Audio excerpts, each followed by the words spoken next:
हमारा देश बिक जाए और हम सवाल भी ना करें, इतने बड़े गद्दार नहीं हैं। हमारे देश के छोटे से बच्चे को अच्छी शिक्षा नहीं मिल रही है, चुप रहो। हमारे देश के युवाओं को रोजगार नहीं मिल रहा है, चुप रहो। हमारे देश के लोगों को अच्छी स्वास्थ्य व्यवस्था नहीं मिल रही है, अच्छे अस्पताल नहीं मिल रहे हैं, अस्पताल मिल रहे हैं तो डॉक्टर नहीं मिल रहे हैं, चुप रहो। हमारे देश की बेटियों की किस्मतें रोज लुट रही है, चुप रहो। हमारे देश की सड़कें धंस जा रही है, फूट जा रही है, उसमें लोग डूब जा रहे हैं, पानी भर जा रहा है, लेकिन चुप रहो। हमारे देश का पुल जिस दिन बन रहा है उसी दिन गिर जा रहा है, लेकिन चुप रहो।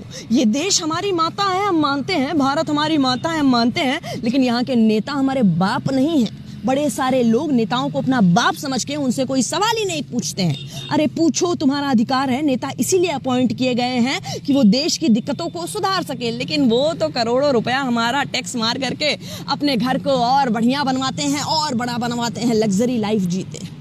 अरे धर्मेंद्र प्रधान जी, एक इस्तीफे की बात थी। यहाँ एक इस्तीफे की बात थी, वो भी इसलिए क्योंकि आपकी वजह से लाखों युवाओं का भविष्य बर्बाद हो रहा था।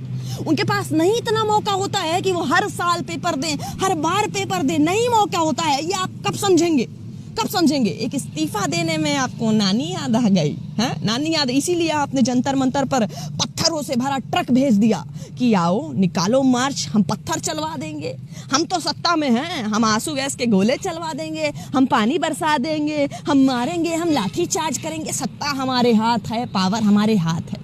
गधे हैं सब, गधे हैं। इन्हीं ने तो पावर दी है, इनको पता ही नहीं है इनके अधिकार क्या है। आप करिए, आपको पता है आपके अधिकार, करिए करिए करिए करिए। मान लेते हैं कि ये प्रोटेस्ट राजनीतिक है, ये भी मान लेते हैं किसी का मकसद अपना चेहरा चमकाना होगा, किसी को अपने राज्य में चुनाव जीतना होगा, किसी को अपने आप को रिवाइवल करना होगा, मान लिया। लेकिन अब एक सवाल हम आप लोगों से पूछते हैं, वो जो नीचे भीड़ थी, लाखों की भीड़, वो क्या थी? और आपको क्या लगता है, इस देश के छात्र इतने बेवकूफ हैं? किसी पार्टी के एक फोन पर वो लाठी खाने पहुंच जाएंगे, अपना करियर बर्बाद करने पहुंच जाएंगे, आंसू गैस के गोलों के सामने खड़े हो जाएंगे?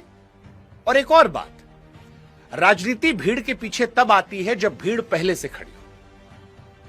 अक्सर मुद्दों पर राजनीतिक पार्टियां आग नहीं लगाती, वो आग देखकर हाथ सेकने आती है। और आग किसने लगाई? उस पेपर लीक ने, जिसे खुद शिक्षा मंत्री धर्मेंद्र प्रधान ने माना है। अगर सच में यह मंच केवल राजनीतिक था तो कितना आसान था सरकार के पास इसे खाली करवाना। आप जाते, बात कर लेते, ये एश्योर कर देते कि दोबारा नहीं होगा।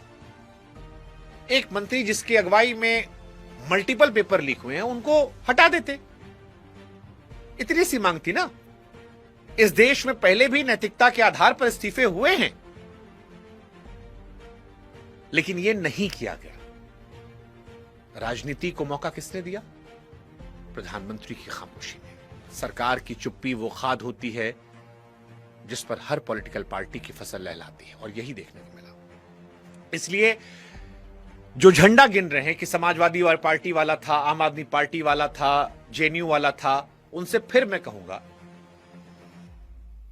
सवाल ये पूछो कि बात क्यों नहीं हुई और मोदी जी बात क्यों नहीं करते? मनमोहन सिंह साहब के पास मजबूरी थी, मोदी साहब आपके पास मजबूरी नहीं है। मनमोहन सिंह ने कहा था, इतिहास मेरा हिसाब करेगा। आप ये बात नहीं कह सकते। और मैं तुलना आपकी मनमोहन जी से यूं ही नहीं कर रहा हूं। यह तुलना सबसे पहले किसने की थी? खुद आपने की थी मोदी जी। 2013-14 में आप खुद कहते थे कि प्रधानमंत्री बोलते क्यों नहीं। तो जो बात आप कहते थे वो आप पर भी तो लागू होगी ना। यह पैमाना तो आप ही बनाए थे मोदी जी। तो जो तराजू मनमोहन जी के लिए था, जब उनका मजाक मौन मोहन करके हम सब उड़ा रहे थे, आज उस पर जब आप तौले जा रहे हैं तो फिर इसमें गलत क्या है? इंसाफ तो यही है। और वैसे भी मनमोहन साहब कौन थे? नेता नहीं थे, अर्थशास्त्री थे, अफसर थे, प्रोफेसर थे। वो कभी लोकसभा तक नहीं जीते। कम बोलना उनकी फितरत थी।